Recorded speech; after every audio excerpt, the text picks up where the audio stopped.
G'day guys, Kane from Garage 11, and we're really excited to be teaming up with Whiskey Throttle Media to help bring you some of our restorations from down under.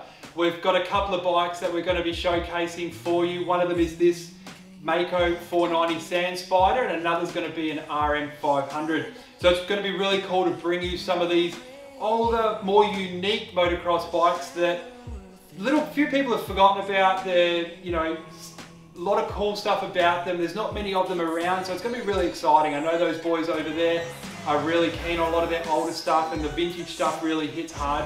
So it's going to be really cool to go through the steps that we're going to be working through to restore these bikes. As you can see, we've already started on the 490, but we're going to cut in very early in the piece to bring you the rest of it. So you haven't missed out on much, so it should be pretty good. This love's gonna carry me to my grave.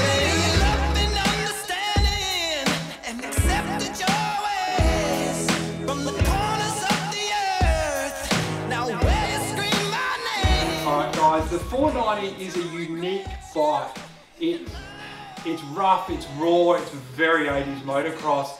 There's a few little things that we are hoping we're going to be able to salvage from it, because I know particularly on these early bikes, these Maicos, the gearboxes were not good. They were prone to breaking, shattering gears, so we're hoping that this one has survived the many years of riding and possible abuse that it's probably seen. Also, there was a little bit of a story which I might do a little bit more research into to find out a bit more details, but we might bring you another little snippet of that later on as we're restoring the bike. But there is a little rumour that I heard that there was a bit of sabotage going on within Maico in the early 80s, and that some of the rear hubs used to let go or blow up. So it'd be pretty cool to bring you some of those little snippets and little nuances that a lot of these early bikes and these marks that were big for a period of time but then completely vanished. There's a lot of history and a lot of quirkiness that goes into them within the brand itself, politics in-house, and why they're no longer with us. So hopefully we might be able to look into a few more of those bits and pieces as well, just to help really bring the story together with this bike that we're restoring, because this is definitely an iconic bike.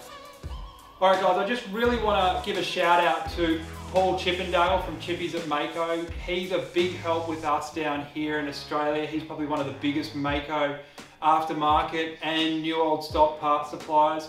Without him and his help, we can't do any of this sort of stuff, especially with these bikes. We've got a 68 Maico MC360 that we're restoring for the same customer as this one, and that parts are thin on the ground for that one, and he's got a fantastic back catalogue of stuff that's really helped us out, and he's a super nice dude to have a chat to within asking for references and whatnot to help us get through. So just a little shout out to him and all the help that he's brought us so far and in the future.